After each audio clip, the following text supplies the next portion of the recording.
जय श्री कृष्णा। किन्नरों के देवता कौन है? क्यों होती है एक दिन की शादी? महाभारत के अर्जुन से क्या है कनेक्शन? हेलो दोस्तों, नमस्कार। आज का वीडियो अपना होने वाला है कि आखिरकार किन्नरों के देवता कौन है, क्यों होती है एक दिन की शादी इनकी, और महाभारत के अर्जुन से क्या है इनका कनेक्शन।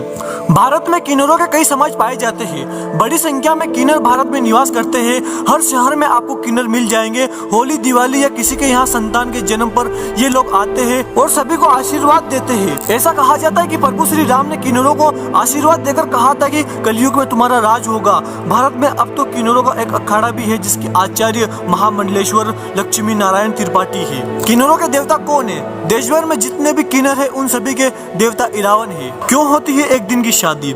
वर्ष में एक दिन ऐसा भी आता है जब किन्नर रंग बिरंगी साड़ियां पहनकर और अपने जूड़े को चमेली के फूलों से सजाकर इरावन से शादी करती है। हालांकि यह विवाह मात्र एक दिन के लिए होता है।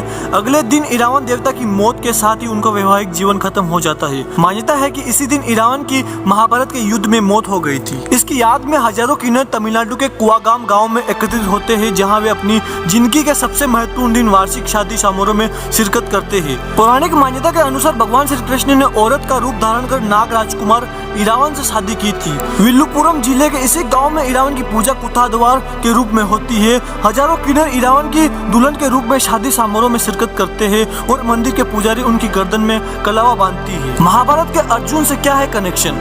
मान्यता अनुसार महाभारत युद्ध में एक समय ऐसा आता है जब पांडवों को अपनी जीत के लिए मां काली के चरणों में स्वैच्छिक रूप से किसी पुरुष की बलि हेतु एक राजकुमार की जरूरत पड़ती है। जब कोई भी राजकुमार आगे नहीं आता है तो इरावन खुद को इसके लिए प्रस्तुत कर देते हैं, लेकिन वह इसके साथ ही एक शर्त भी रख देते हैं कि वह अविवाहित नहीं मरेंगे।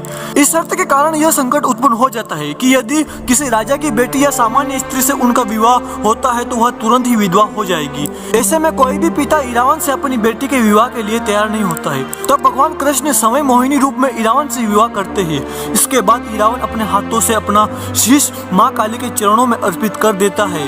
इरावन की मृत्यु के पश्चात श्री कृष्ण उसी मोहिनी रूप में काफी देर तक उसकी मृत्यु का विलाप भी करते हैं। अब चूंकि भगवान कृष्ण पुरुष होते हुए स्त्री रूप में इरावन से शादी रचाते हैं, इसलिए किन्नर जो कि स्त्री रूप में पुरुष माने जाते हैं वह भी इरावन से एक रात की शादी रचाते हैं और उन्हें अपना आराध्य देव मानते हैं। लेकिन यह कथा कितनी सच है यह कोई नहीं जानता, क्योंकि महाभारत में तो इरावन की मौत के और भी कई राज है। इरावन अर्जुन का पुत्र था।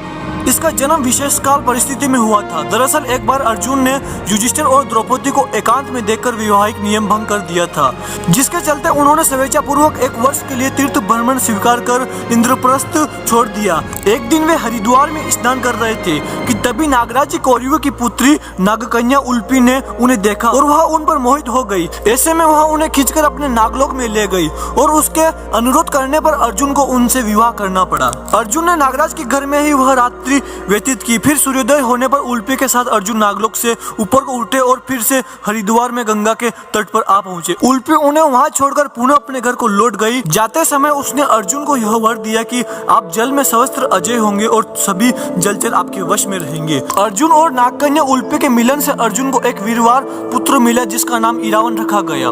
भीष्म पर्व के 90वें अध्याय में संजय धृतराष्ट्र को इरावन का परिचय देते हुए बताते हैं कि इरावन नागराज कौरव की पुत्री उल्पी के गर्भ से अर्जुन द्वारा उत्पन्न किया गया था। नागराज की वह पुत्री उल्पी संतानहीन थी।